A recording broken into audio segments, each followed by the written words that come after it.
The Big 12 Experience Championship Game Preview and Picks Edition on the Sports Gambling Podcast is brought to you by Bet Rivers. Claim your risk-free bet up to $500 over at sportsgamblingpodcast.com/BetRivers. That is the sportsgamblingpodcast.com/BetRivers. We're also brought to you by Hall of Fame Bets, a sports betting research platform for parlays, props, game lines. Download that Hall of Fame Bets app or visit hofbets.com. And use that code SGPN to get 50% off your first month and start making smarter bets today.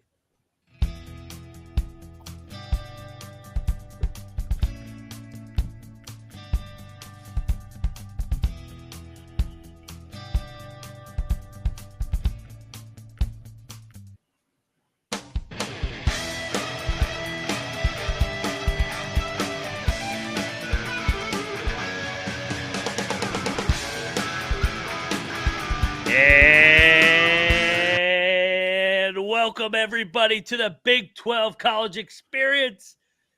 Final game of the Big 12 football season for 2023. I can't believe the end is here, but hey, here we are. Thursday, November 30th, 2 days away, less than 48 hours away from Mike Gundy and the Oklahoma State Cowboys taking on the our favorite school, right? The Texas Longhorns, led by Steve Sarkisian. Horns down as Rush is over there. But if you're wondering who you're listening to, I am Moneyline Mac, a.k.a. the former video coordinator for Bob Huggins and Frank Martin, and joined each and every episode on the Big 12 College Experience. First up, he was born in Provo, Utah. He's got family in Ames, Iowa, and he lives in Morgantown, West Virginia. You can see the Dub V stuff behind him. He is a walking contradiction. He is rambling Rush. Rush, we made it to the final game, man.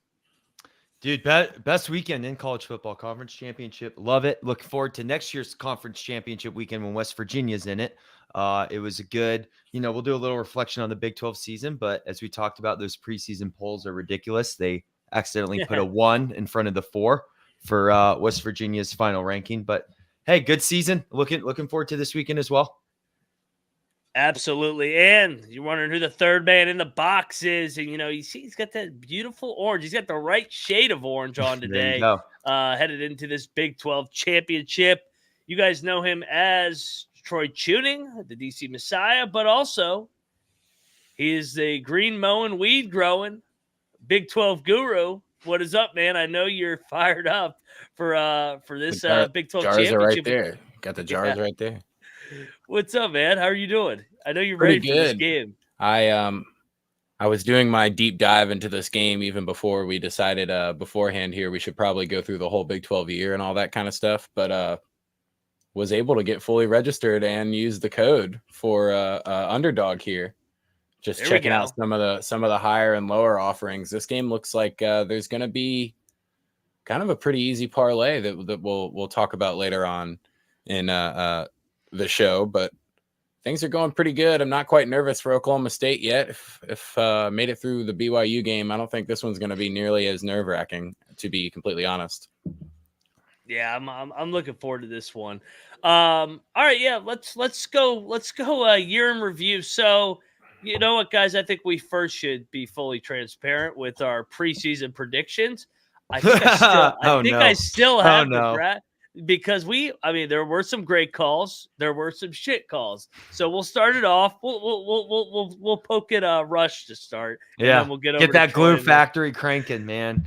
So, that's ugly. So for Rush, let's see if I can get this over. Nah, I can only do this. Anyway, Rush, you had Texas Tech and Baylor, so obviously that did not work out. Baylor being the biggest disappointment. You were pretty spot on with Texas almost, so I'll give you credit there. Appreciate it. Iowa State was a big miss. I think they proved us all wrong. But, I think Oklahoma State, that's pretty good. West Virginia, actually, you underachieved with West Virginia. That's one I'm okay being wrong with, right? Yeah. Rush, tell me about your predictions and looking back on what you thought then versus now, because this is why they're preseason predictions, baby. Absolutely. So fell into the hype a little bit with Texas Tech. Obviously the Yormark comments got me fired up before the season, and like I predicted that Thanksgiving game was going to be for going to the Big 12 championship, and the way they set it up, I think even the Big 12 tried to make it that case. So that didn't happen. Obviously, don't follow the. I broke my own rule of falling into the hype of, hey, a team that hasn't proven themselves yet, and now they're getting a lot of offseason hype. Don't fall into that trap. Well, I did. Definitely got cute with the Baylor pick. I'm like, oh, no one's talking about Baylor, and kind of remember, 2 years ago when they were in the Big 12 championship and won it. Got way too cute there, and then overreacted to Iowa State, of course. But for the most part, everything else is kind of somewhat in line. Was happy to be wrong about WU. Glad they went 8-4. BYU, they were 5-2 and then lost the remainder of their games. Crazy. So that you want to talk about disappointment, but UCF 5-7 ended up 6-6. So good. One of those new teams gets to go bowling, and Houston and Cincy were pretty close as well. So like I said, I liked OK State too. I was a little top heavy in this, thought there were going to be a lot more better teams, but hey, it happens. And we'll even say this about ourselves, right? Don't fall into the preseason polls or the preseason hype. I guess that goes for us as well. So, hey, except your guys' Oklahoma State 40-1 pick. So one went away from that. So good for you guys. You saw it better than I did. Yeah, it's still alive. I'm trying to figure out some segs. Troy, let's go over to you for yours. Here's what you had going into the year. You were on the Baylor hype too. Unfortunately, the fucking Bears were a dud for us, man. Unfortunately, on the Baylor hype, was a little too late from the preseason on to really live up to our West Virginia hype throughout the year. Didn't really reflect that in the preseason standings. Pretty much, I mean, UCF, BYU, TCU, and them pretty close. I think Texas Tech I was a little too high on, even at 8-4 still. But yeah, probably shouldn't have picked any undefeated teams in the Big 12.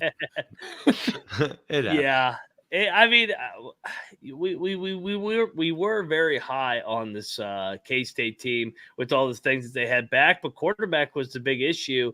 All right, we'll go over to mine. I ate shit because you'll see who I predicted last. Texas is went from last to first according to mine, but other than that, I mean, I had K-State 11-1, nailed Oklahoma State exacta 9-3. They were 7-2 in the league. I did not see South Alabama coming, so I can't claim that I saw that they were going to lose to South Alabama. Man, I even had West Virginia at 7. I thought I had them at 8-4, but I guess 7-5. Baylor, I was on the hype train with you guys as well.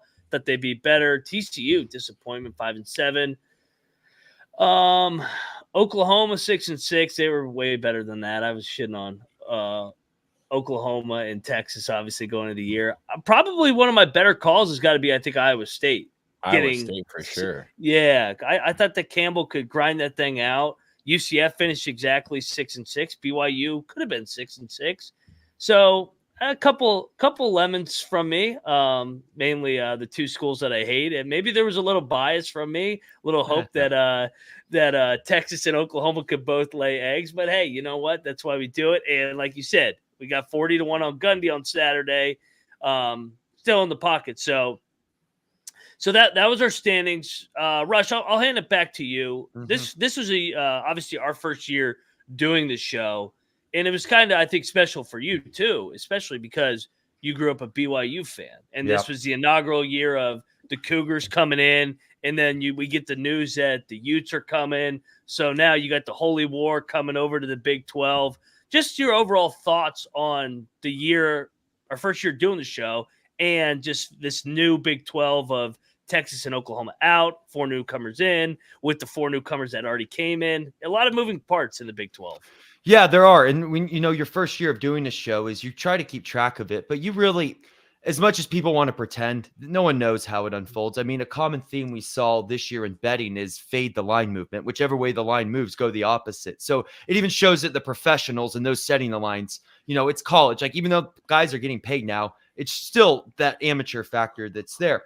And I think what we've been calling, or at least I've been calling, kind of the purgatory Big 12, right? That 1 year of 14 teams, 2 leaving, 4 coming in the next year, this is the first year, right, that you don't have that traditional round robin. And I think, where you had, Ryan, your standings of Texas and Oklahoma, I think in a year where you have that traditional round robin, you're not too far off. We've seen Texas and Oklahoma choke. But then when you bring in the new four comers and, in the long term they will be all right. They will figure, things out. And for the long term, we'll figure out this conference. But you're going to have a little watered down conference. And I think that's how you were able to see Texas and Oklahoma end up kind of being to where they were. And I don't think you were necessarily wrong in that manner. But obviously covering the conference expansion, what's going back and forth, and then going into next year where it's, okay, we got a whole new set of a Big 12, the Big 16, where every team's kind of the same, right? This year we kind of felt that way, but, Texas is a great team. We hate it, but it is what it is. Obviously, Oklahoma exceeded our expectations. And then, of course, Oklahoma State, the one thing that remained is Gundy being Gundy, which was great to see. You still have that traditional Big 12 there, the spirit of the Big 12, but a lot of moving parts. And, when you cover it, it's you try to let go of that old brain, but also try to remember what happens. But then there's so much more coming in as well. You figure it out. But I will say we all made in-game adjustments. Our records were good. Our teasers were pretty decent. We definitely made people money. So even though we might've been wrong in the preseason, our records actually reflect a great year. Who isn't wrong in the preseason? Yeah, exactly. No, I mean, and I got to go back and tally up the last week, and then we'll recap that on our official when we preview the bowl season. I guess technically we still have a bunch of games to preview because bowl season's here. Bowl season's fucking great. I know that we want the expanded playoff. I agree, but I do love the day games during the holiday season. You can't beat it. Troy, so this is special for Rush, obviously, because of BYU. You grew up, we mentioned in the intro, you're always fighting a family civil war with Oklahoma ties, Oklahoma State ties. Final year in Bedlam, man, didn't disappoint.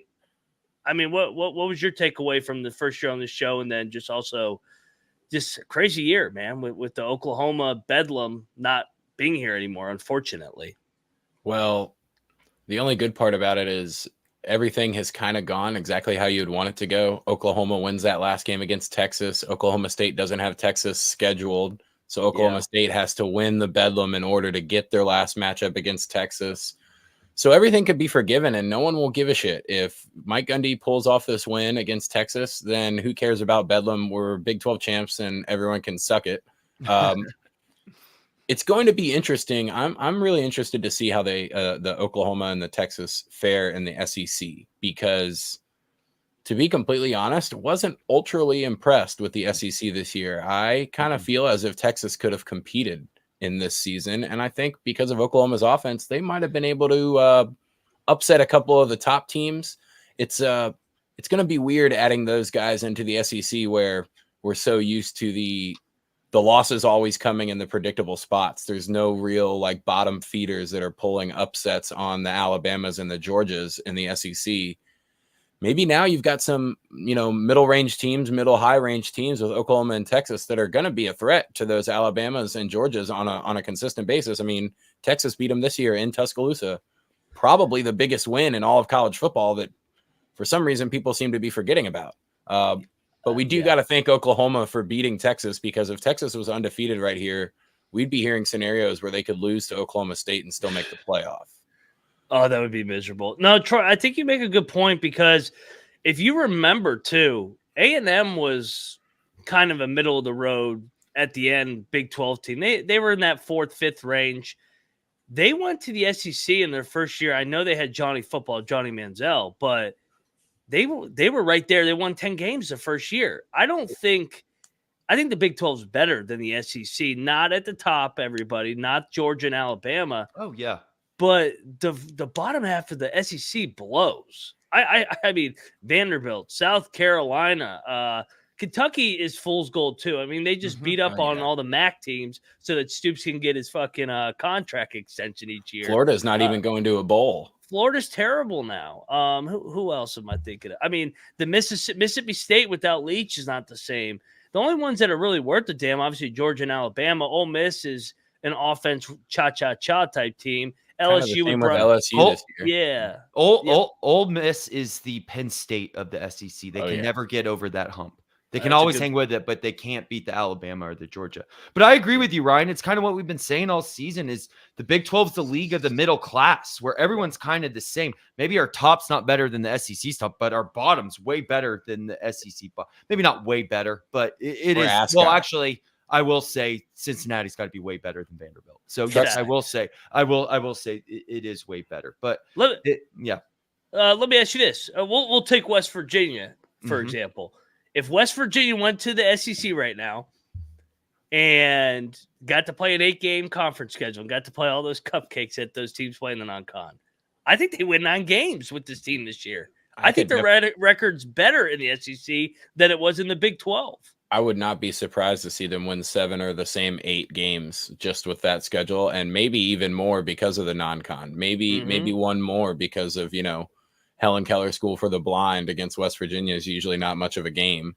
But like we were talking about, the top's not as good, but this is the truck stop conference. Like we're worried about bottoms. Everybody's checking out the ass, and the Big 12 has that ass that's driving the conference still. And I kind of expect those schools that joined before this year to take another step up. I mean, maybe not Cincinnati, but UCF is on the precipice of, 2 or 3 more wins even this year, just with a little bit more health, maybe a little bit more depth being in the Power 5. Arizona coming in, going to be a threat, especially if Fafita stays around. Their game kind of works in really well to what the Big 12 allows from like a refereeing and game style standpoint. Yeah.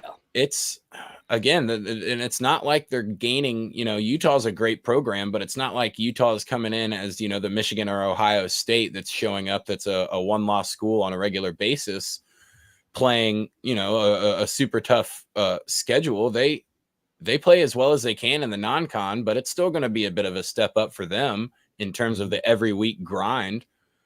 I think the ass is getting bigger. They're just adding on to that midsection of the Big 12, and it makes for a very entertaining conference, if nothing else. It'll be fun next year. Now they do need to figure out the conferences versus pods and I'm sure they're waiting a little bit, seeing what the ACC is going to do and figuring that out. But you do need to kind of start creating. Just make them play 14 games. Fuck those kids. I'm fine. 10 conference games. Yeah, I'm all for it. Fuck the kids. 2 kids. They're getting paid play for an extra professionals game now. Yeah, you're getting paid. Get compensated. You're allowed to ride around in like a $70,000 car if you're a Utah football player. You can play an extra game. You're in an F-150. Absolutely. It's all good. Absolutely. I love it. Hey, real quick, let me talk about Bet Rivers before we dive into the actual matchup. Because the Big 12 College Experience is brought to you by Bet Rivers, which is available in 14 states plus Ontario, Canada. Bet Rivers has some of the best live betting markets in the space. Their betting menu is second to none, including a ton of props. And let me tell you, great for college basketball. That's definitely my go-to. And go check us out on the College Basketball Experience every single night. Depositing and withdrawals is super easy on Bet Rivers. My Bet Rivers play, I will go right to tomorrow night. We're going to go rock chalk at Allen Fieldhouse against the defending defending champs and UConn Huskies. Kansas laying 2. I already bet it on Bet Rivers. Go over there and smash it. Rock Chalk's going to get a done statement game. Sign up using our link to risk a free bet up to $500. Just go to sportsgamblingpodcast.com/betrivers, sportsgamblingpodcast.com/betrivers. And if you got a problem, please call 1-800-GAMBLER. All righty, we're back on the Big 12 College Experience. Let's talk a little bit of reflection on the year. So if you're watching on youtube.com/the College Experience, we got the line ticker in right below our beautiful logo. Shout out to Cam Kerr, our graphics designer.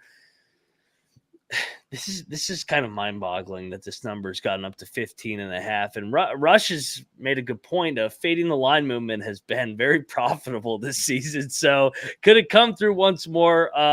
Before we give out our picks, over-unders, money lines, etc., let me ask Keys Victory. Troy, you watch every Oklahoma State game. They struggle down the stretch. How do the Cowboys get the magic back? How do they pull off what would be a huge upset as a 2-touchdown dog against the Texas Longhorns?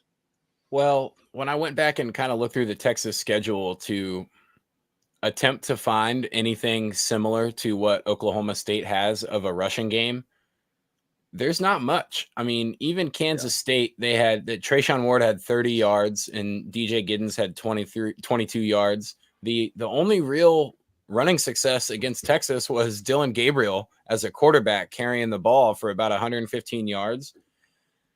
I think the key to success is what Oklahoma State already does really, really well, and that's just hand the ball off to Ollie and let him go, because Texas hasn't really played much of a full ball control team like Oklahoma State tends to be, with a couple of possession receivers. I know they take a few shots, but a lot of their chunk plays are behind the line screens and little dump offs, or just, halfback slam and Ollie comes out the other side. So the keys to victory on the Oklahoma State side on the offense is, just continue to do what you've been doing for the last couple of weeks. The other thing I was looking at is I would think similar quarterbacks to Quinn Ewers this year. The only guys that I kind of came up with, and Jason Bean's in here just because his performance was pretty good against Oklahoma State. But Garrett Green, 15 of 30 for 249 yards, 2 touchdowns and a pick.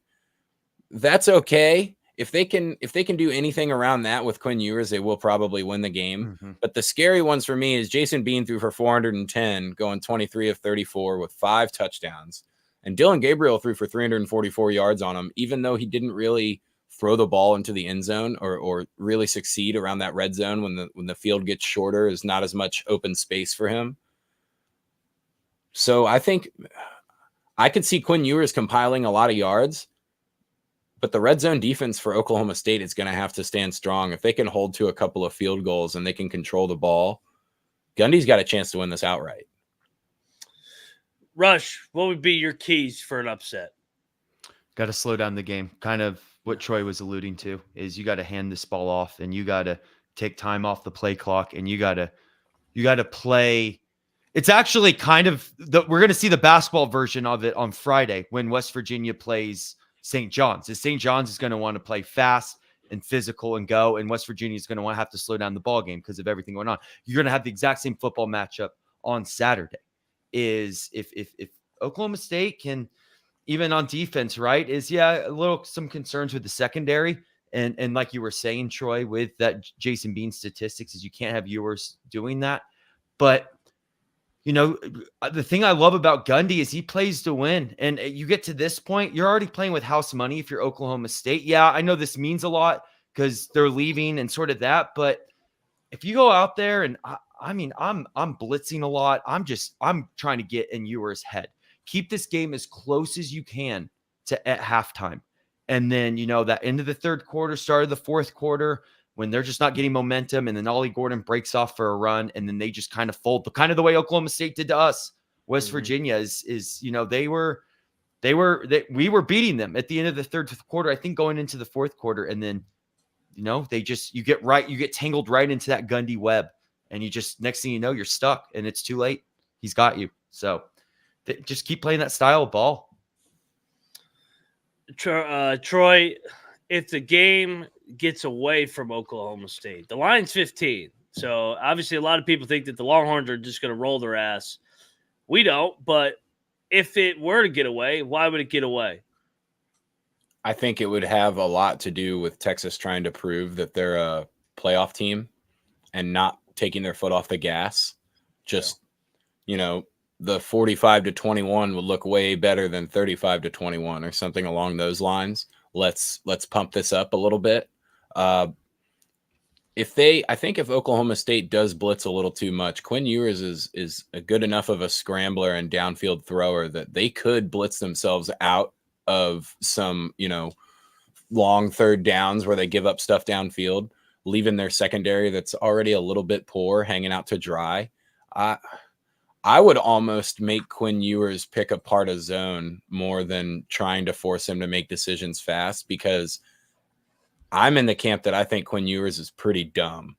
And I think you would, turn the spotlight on and allow him to be dumb instead of force him into plays that I think he, as a playmaker, he's a hell of a football player, but you're not really thinking much when you're scrambling and just throwing to the first open guy you see. I would almost make him use his brain more and see if he could really do that. And if you are slowing the game down and he's not ultra efficient, you could see, you know, with Jonathan Brooks being out, you could see Texas maybe having some short drives and punting the ball away. You got to eat 5 or 6 minutes up every single time they do that. If not, I could see Texas covering this. Either way wouldn't surprise me, to be honest. I could almost see Texas winning this game by 3 or 4 touchdowns if, you know, they're rolling and everything's going their way. It would not be surprising, and they have the motivation to do it as well. So there is still that angle. Yeah, I'm kind of in the camp of Texas is going to cover or Oklahoma State's going to win. Like, I don't think Texas is going to win by like 7, if that makes sense. For me, the big thing's turnovers. I think that's what it comes down to. First team that loses the ball twice is going to lose this game, especially Alan Bowman does a stupid interception. Ollie Gordon, even though he doesn't do this, the one time Ollie Gordon fumbles, you know, it's in this type of game. We've seen stuff like that before. I think it's, but you know, you could have it the other way, where next thing Ewers throws some stupid, you know, Texas starts with the ball, drive, and throws some like the Oklahoma boneheaded game. Exactly. Throws some boneheaded interception. So to me, that's what this game comes down to. Oklahoma State, I think, is going to at least need to have the turnover margin favor them by 1. If this game is 0-0 turnovers, I think Texas wins pretty handedly. It's a great point by both you guys, because you look at the 2 upsets that Oklahoma State had to pull to get them in position. They won the turnover battle 3-1 against Oklahoma, and then the K-State game that we talked about, they won that one 3-0. So they won the turnover by multiple possessions. Also, I mean, you look at probably the next best team on their schedule that they played during this run. It was Kansas. With Jason Bean, they forced him into a bunch of turnovers. I mean, he had 2 interceptions. They had a fumble, so they won the turnover battle by 2 or more. In that, they got to steal some possessions against Texas because they can't go body for body. I think Bowman's got to win the game. They're going to sell out to stop Ollie Gordon. I think Gordon will still get his 100 yards, but it's going to be hard earned.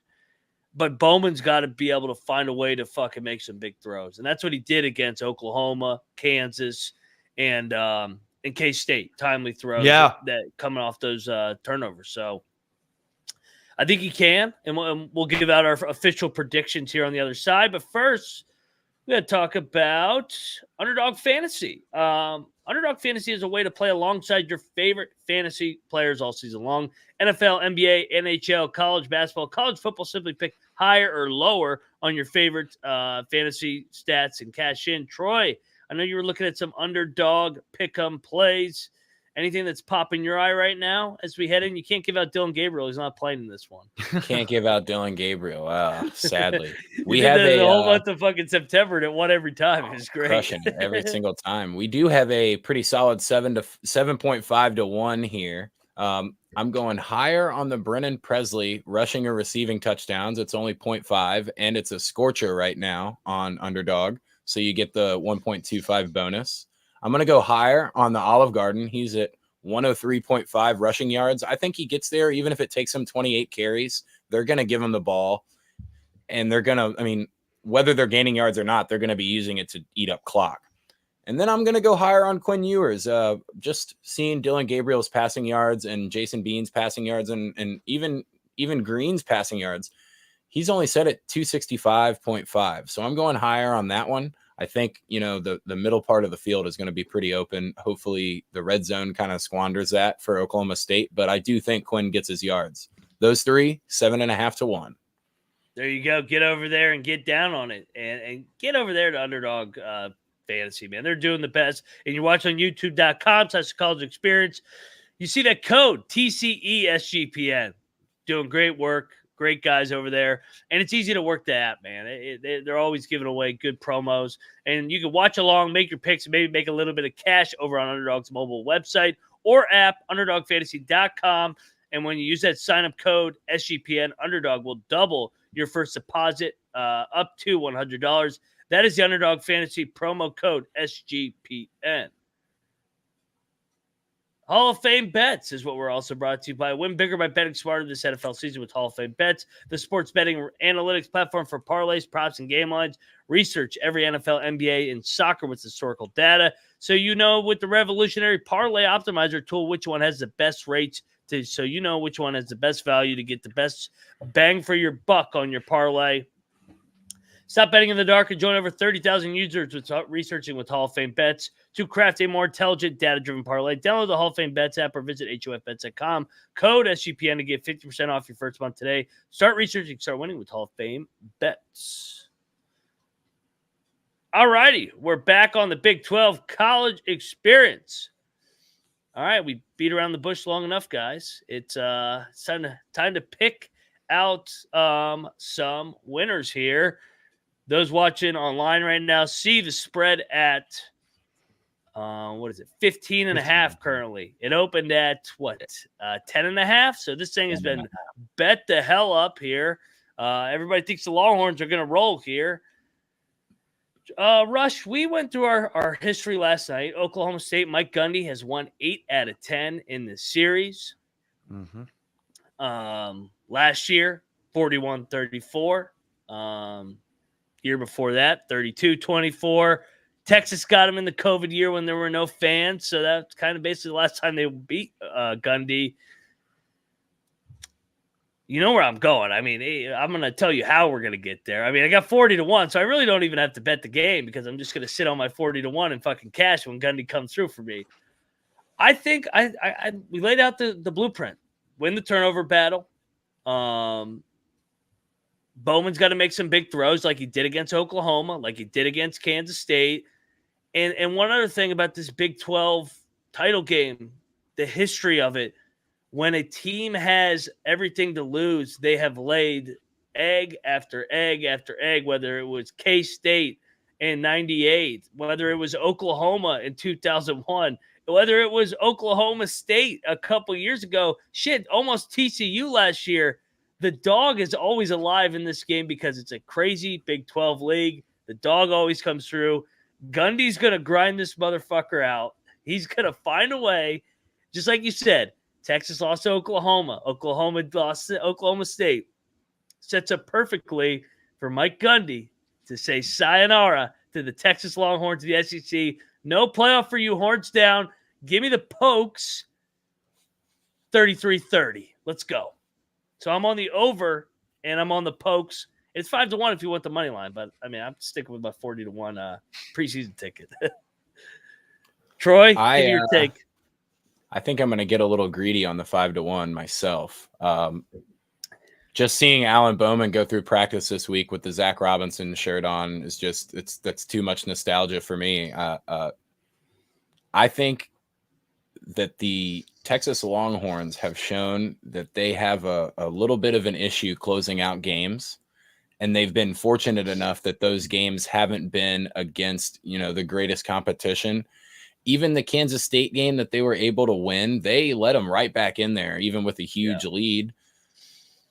I think that when the nerves come in the fourth quarter, that you're going to see Texas make some mistakes, and you're going to see the veteran presence of Alan Bowman kind of, control the game a little bit. I don't know if he's got to make too many big throws. He's definitely going to have to make some third down completions and whatnot, but I think Oklahoma State gets this one on the money line. I think it's going to be 35-34. Ollie Gordon 2-point conversion with balls of steel to win the game instead of kicking the extra point. Oh, God, that'd be great. Rush. So I've said this before, and we did a little preview of this on the Ryan and Rush show yesterday too. So everyone go check out the Ryan and Rush show for the more West Virginia side of things. But of course, we do Big 12 and other storylines there as well. My concern with Oklahoma State is in that BYU game, we've seen this happen before, is sometimes a team works so hard to get back into a game, especially a final regular season game where, they put all of it into it to get to that championship game. And by the time they get to the championship game, they're just done. They're just worn out. They getting to the championship game in a way is their championship. So, Mike Gundy won Coach of the Year, absolutely deserved it. Looking forward to Neil Brown next year, but we'll talk about there when we get there. I think this Texas team is different. I think as much as it kills me to say it, I have to speak what I feel is true.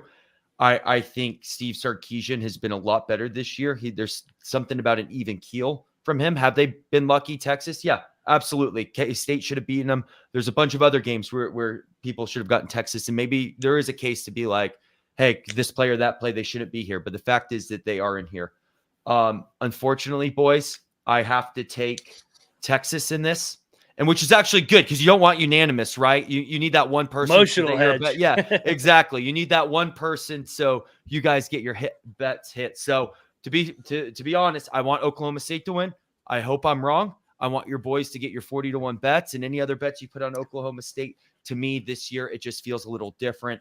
And I think Texas is going to win this game, and I think they're going to. I think they're going to win pretty well. I'm going to lay the 15.5 points, and especially, which is very possible, Alabama and both Louisville winning, Ohio State not playing, and I think Texas deserves a tiebreaker over Alabama for head-to-head. I do think that matters. And maybe the Big 12 milks Texas for everything they got, and Texas slips their way into the top 4. So at a minimum, at least the Big 12 benefits financially. So I'm going Texas minus 15.5. And we still got Kennedy here for a nice flip. Which one's heads? Which one's tails? Oklahoma State's heads because they're on the road. Are they? Okay. I like, yep. Or they're. There you go. Kennedy's on Oklahoma State as well. So there you go. All of you guys, you got me saying the one to counter your pick there. So, and betting splits. Just since this is an isolated game, there's not really a public side here. I would say that probably Texas is more public, but it's not like one of those. It's not like what the Alabama Georgia game is going to be, where everybody's going to pick Georgia. I think the public and the sharps are on Texas. I think everybody's expecting Texas to put on a show to put themselves in contention for that 4th spot in the playoff. Yeah. VSiN is another sponsor of Sports Gambling Podcast Network. Yeah, it's 50-50, like you said. But obviously there's some sharp money on Texas because the numbers moved almost a fucking touchdown. Yeah. But hey, theme of the year. Fade the line movement, baby. Hey, we got the opening line basically correct when we were all at hard times, and we'd say like around 9.5 it would open at. What was it, 10.5? 10.5, yeah. So we're about. I did not see it get to 15, so we'll see. Yeah. These the computers love Texas, so and the computers aren't taking into account that Gundy wants that WWE belt. That's another good point. Nobody's taking into account the belt. The belt could change everything. This was, man. If this comes true, this would be one of the best memes of all time. Troy, you're gonna have this fucking tweeted about 4:00 Eastern on Saturday after slugging a couple fireball shots, about 15 beers. You'll be ready to pass out at 5:00 Eastern. I mean, with the 40-1 winner. If they get the win, I can pass out whenever. There you go. No doubt. All right. So I know there's some other action too. I know we're the Big 12, but Rush makes a good point. If Texas wins, I think they should be in. I'm not going to lie. As much as I hate them, they won at Alabama. I mean, you can't discredit that win. So I'm going to give out what I think is going to happen. I think it's going to be mayhem on Saturday. And so I got my parlay going. These guys are going to give out their parlay. I got a 35-1. And that starts with Oklahoma State knocking off Texas. So I got that. Then I got Alabama beating Georgia. That's plus 175. And this is over at Bet Rivers, by the way. And then in the nightcap, I know Troy hates this. I got Louisville pulling the stunner because the committee does not want Florida State in the fucking tournament. So that would get Michigan. I think Oregon will beat Washington. It'll go Michigan, Oregon, Alabama, and Georgia. And somehow, some way, the fucking filthy SEC will have 2 teams with their 2 babies of Georgia and Alabama somehow across the finish line in my scenario. I would think if Alabama wins, it's like a filthy parlay, but I could see it happening. I would think if Alabama and Texas win, they're both in, regardless of what else happens. I think you would keep Georgia out to put Texas in because they beat Alabama on the road. Yeah, you can't put. Yeah, no. Yeah, Georgia would be my fourth. And the Texas loss is at a neutral site rivalry game, so it's and it's a loss that occurred in the last minute of a game. I know they had a couple of wins that were maybe considered lucky at the end, but if you look at their whole resume and whatnot, it would be more impressive at 12-1 than Georgia at 12-1 because they went to Tuscaloosa and beat Alabama, and that should be something 100%. That holds a lot more weight than what people are giving it credit for. Now, the 100%. Only difference I have in your predictions is I don't think Mike Norvell is going to lose. I just think that he might, at this point in time, for what he's done the last couple of years at Florida State, significantly overlooked in the coach rankings. Mike Norvell is a culture guy, and that's the only thing that the ACC, when Dabo had his church culture going, they were crushing the ACC. Now Mike Norvell's got his, we're supposed to remember we're the goddamn Seminoles. We don't lose to these other fucking Florida schools. And ever since that started to kind of churn for them, they're doing pretty well. The Kentucky loss scares me because Louisville lost, but it also scares me because their defense down the field was Swiss cheese. Tate Rodemaker can make those throws. Tate Rodemaker is as good as Devin Leary.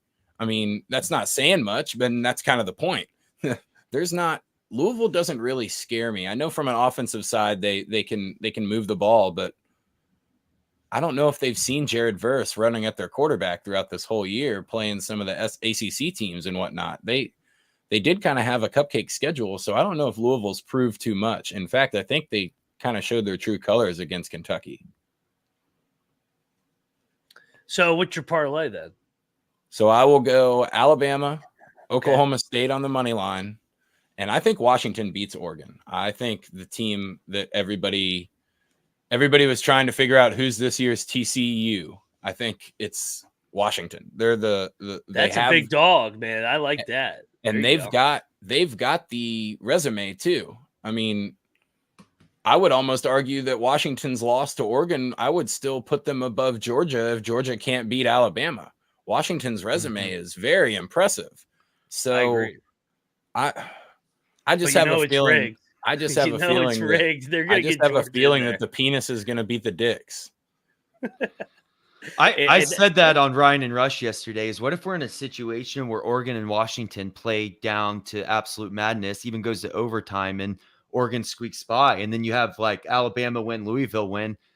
You almost need to put both Pac-12 teams in there, and of course, it's fitting for the last year of the Pac-12. And this is, for me, my parlay is Alabama money line, Louisville money line. Sorry, Troy. Tell Jimbo I apologize, but if they win, hey, they absolutely deserve to get in there. 100%. And I'm gonna go Washington plus 10. Plus 10. All right, real quick. Troy's is 65-1, by the way. So if you want, wrong there. If you want Washington on the money line 3-1 on Friday night, followed by Bama and Oklahoma State on Saturday, that's 65-1. Rush, you said what? You're taking the 10? Alabama, taking Washington plus 10. Louisville money line, Bama money line. So we all have Bama. I think that's gonna happen. And you're saying Georgia's the public side? I feel like everyone's been on Alabama, but maybe this is more the gambling community than the you got a lot of teasers with Georgia in it. Gotcha. Teasing them to win the game. Gotcha. Good luck. Nick Saban's like been a dog 3 times in his life. You're gonna fucking smack Georgia. Rush, yours is 10-1. If you want to take out Washington, and get another dog in there, there's plenty of opportunities. You can take Iowa to score 1 point. That's a 10-1 odds. You can add the Michigan. Yeah, that's the other one. I'm definitely playing Iowa against Michigan. I think there's a chance that the Hawkeyes win that game. I really do think there's a chance. Do you really? Not a chance. I hope you're right. I really hope you're right. I'd lose my mind if you're right. Like if all underdogs win this weekend, you just maybe have to implement. All right, 12-team playoff now. Well, that's the thing. Rush, you like the Vegas team? They're plus 120 on the money line against Boise. It's a home game. Yeah, UNLV. That would be fitting. We went to the game for my bachelor party. Yeah, and Boise shouldn't even be fucking playing. Should be San Jose State. Yeah, what happened there? The computer. They wrote some program where the computer chose, and they took into account like home field advantage and shit like ticket sales and stuff like that. They So didn't. what they tied in the computer? Yeah, it was a 3-way tie, and somebody had wrote some computer program to decide the two teams. Yeah, it was crazy. Not only that, they when they announced that they were going to use the computer program, they said something like the results will be out in 48 hours. Bitch, that's a computer program. You press the enter button and it tells you the results right away. They should have had a live stream of that. Oh yeah. I see. If I'm a coach or I'm another team, I would rather just pick 2 out of 3 out of a hat. Like I would actually roll dice. Yes. Gets me fired. But up. it seems like the underdogs have a chance just because throughout the year everybody's been talking about how, this would have been the year to do the 12-team playoff. This was finally the time where we had at least 9 or 10 teams up there that are going to give you competitive first-round games. Maybe they get put in that scenario where they've got to pick 4 and they really want to pick 8 or 12. Love them Hawkeyes, baby. So somehow, some way, it'll be Michigan, Georgia, Alabama, and Ohio State. No, Iowa beats Michigan and Ohio State goes instead of Michigan. They should. That would be the funniest thing that's ever happened. Because they could win the national championship scoring 13 points, baby. Football's back. All right, enough blabbergasted. So I got a 35-1. I got 35-1 parlay. I got 40-1 on Gundy from preseason. Troy's got 40-1 on Gundy in the preseason. He's also got a 65-1. And then Rush has he's got a little guy, 10-1. So hey, 10-1's 10-1 though. Money's money, right? Yeah. Swing for the fences, everybody. Let's go. If people haven't learned, I'm the conservative better of all of us by now. Well, now there's your official. And I can't wait. We'll know bowl games on Sunday, so we'll recap this game. Look ahead to the transfer portal Monday. It will be transfer portal Monday, and I can't wait to our first subscriber on the Big 12 College Experience when he's hoisting the Big 12 championship, baby. So let's go. All right, Rush, tell everybody where to find you. At Rambling Rush, Twitter, Instagram. We'll be live on the Ryan and Rush show later today. We have those out 6:00 discussing the W basketball team and their game against Rick Pitino and St. John's tomorrow. So come see us at 6:00 over on that channel. Yes, sir. Troy? Yeah, find me over on the X, just at Troy Chewning, the whole name, TroyChewning. I guess pretty good first show for my new webcam. People were complaining that they couldn't see my beautiful fucked up face. So had to bring it to them. Yeah, it's going to be, with the Big 12, Big East battle, it's going to be a hell of a week for sports yet again. And let's go underdogs. I mean, it would be mayhem's the best. The only way to make college football more fun at the end of the year is to have these underdogs start winning games and making it, enjoyable for everyone instead of the same 3 or 4 teams just rolling up every year. Amen. Favorites have been rolling these last couple of weeks, everybody. Beware. You can find me at Moneyline_Mac. I'll see you guys in a couple hours on the College Basketball Experience. That's all I got, man. And the Ryan and Rush show. And the Ryan and Rush show, yeah. They're all blending together. So get over there, subscribe. And let it ride. We are out of here.